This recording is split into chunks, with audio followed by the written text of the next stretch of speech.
how to select NHL players for PrizePicks in less time.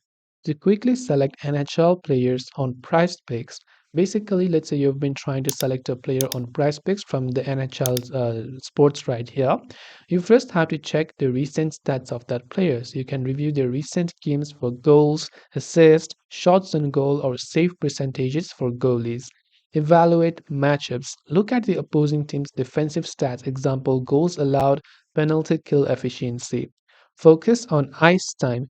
Prioritize players with high average ice time or those on top power play units. Use projections.